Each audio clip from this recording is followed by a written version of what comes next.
see what it brings. By the end of this video, you'll know the real story behind Depeche Mode's 40-year journey. From 4 teenagers in Basildon to synth legends who changed music forever. But first, let me tell you about the moment that almost destroyed everything. Picture this. It's 1993. They've just released their biggest album. They're selling out stadiums worldwide, and then everything falls apart. One member has a breakdown. Another faces serious health challenges. The band that defined electronic music for a generation is hanging by a thread. But here's what's amazing. They didn't just survive. They came back stronger. And the story of how they did it will change how you think about success, friendship, and never giving up.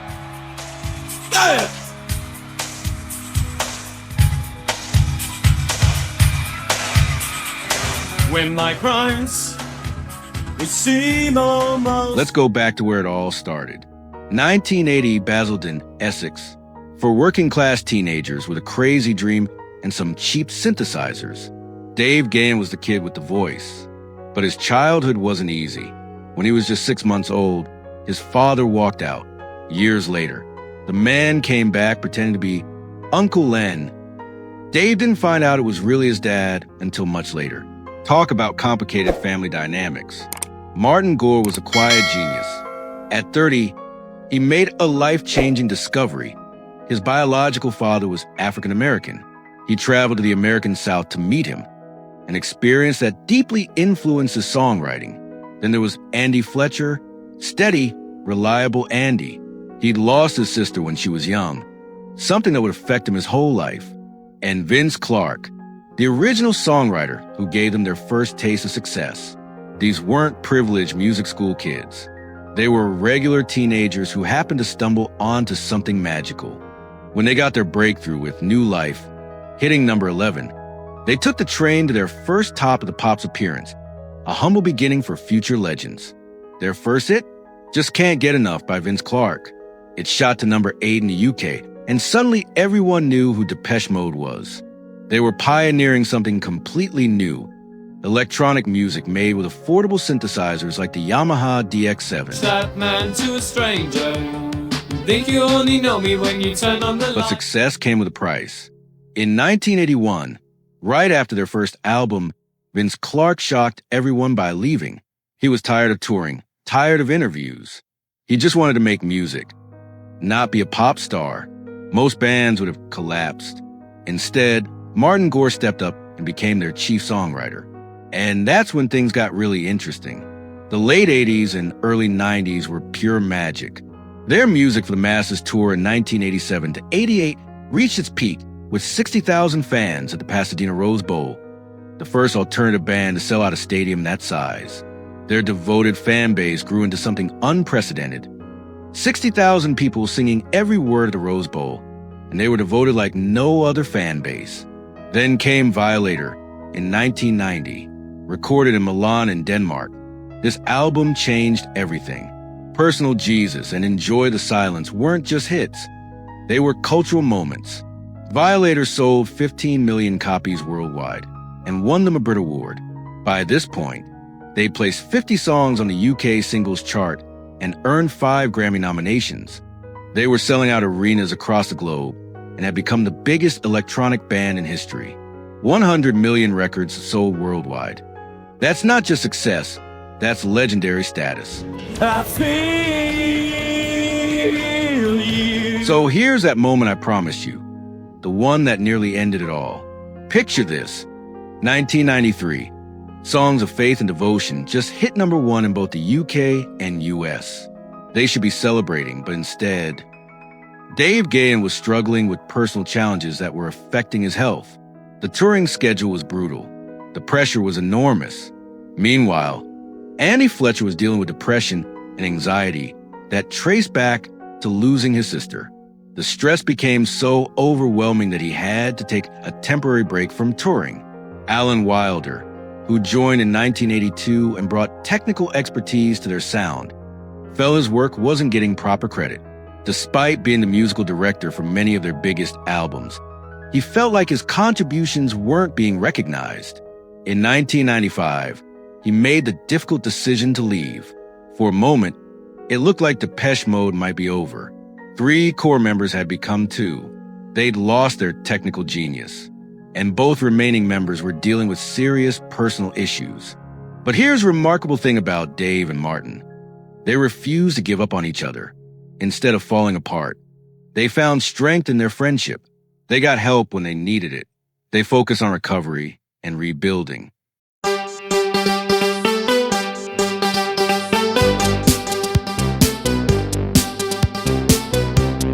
But who are the real people behind these legendary songs? Their personal stories reveal the heart of what made Depeche Mode unbreakable. Dave Gahan, now 63, lives in New York with his family. He has 3 children, including his daughter Stella Rose, who's following his footsteps as a singer. She released her debut single in 2022. Dave overcame his health challenges and even survived cancer in 2009. Today, he's healthy, focused, and still has that powerful voice that made Depeche Mode famous. Martin Gore, 64, is the creative heart of the band. He lives in Santa Barbara, California, with his 5 children from 2 marriages. After divorcing in 2006, he remarried in 2014. Remember that discovery about his biological father? It happened when he was 30, and he actually traveled to the American South to meet him. That experience deeply influenced his songwriting and his understanding of himself. Andy Fletcher was a glue that held everything together. He had 2 children and was married to his wife, Grain. While Dave and Martin were the faces of the band, Andy was running a successful restaurant business in London and keeping the band grounded. His sudden death in 2022 was devastating. The band described it as a shock from heaven. As for the members who left, Vince Clarke went on to massive success with Erasure, selling millions of records and creating hits like A Little Respect. Alan Wilder continued making music with his project Recoil, earning critical acclaim even if he never matched Depeche Mode's commercial scale. When I'm with you, baby, I go out of my head. Here's something most people don't realize. Depeche Mode didn't just make great songs. They actually changed how electronic music works. Take their use of the Yamaha DX7 synthesizer. For example, they were among the first to master this technology. They were among the first to master the Yamaha DX7 synthesizer and sampling techniques that would later influence the entire EDM genre. Their influence goes way beyond electronic music. Johnny Cash covered Personal Jesus. Think about that for a second. The Man in Black, country music legend, covering a synth pop song. That's when you know you created something universal. In 2020, they were inducted into the Rock and Roll Hall of Fame, recognition that was long overdue. Their Global Spirit Tour from 2017 to 2018 grossed over $202 million, proving they're still a massive draw for decades in. But maybe the most impressive thing is how they've inspired generations of musicians. From Muse to the Killers to modern EDM producers, you can hear Depeche Mode's DNA in countless artists who came after them. When Andy Fletcher passed away in 2022, many people wondered if Depeche Mode was finished. Dave and Martin were devastated. They'd lost not just a bandmate, but a lifelong friend. Instead of ending the story there, they decided to honor Andy's memory the best way they knew how, through music. Their 2023 album Memento Mori became a tribute to their fallen friend and a reflection on life, death, and what we leave behind. The title means "Remember You Must Die" in Latin, but the album isn't dark or depressing. It's about celebrating life and the connections we make. Dave and Martin, now in their 60s, continue touring as a duo, carrying on a legacy they built together. They're still creating, still performing, still connecting with fans around the world. Recent documentaries and ongoing projects show they're not just preserving their legacy, they're still adding to it. For teenagers from Essex with cheap synthesizers, 40 years later, they've sold 100 million records and influenced countless artists. Dave and Martin are still making music together, still honoring Andy's memory, still proving that sometimes the best stories are the ones that refuse to end. So there's the real story behind Depeche Mode, not just the hits and the fame, but the friendship, the struggles, and the unwavering determination to keep going no matter what. Which Depeche Mode song brings back your best memories? Drop a comment and share your story. I love hearing how music connects with people's lives. If you enjoyed learning the truth behind these synth legends, make sure to subscribe because we got more amazing stories about the artists who shaped the soundtrack of our lives. What was the biggest surprise for you in this story? Let me know in the comments below.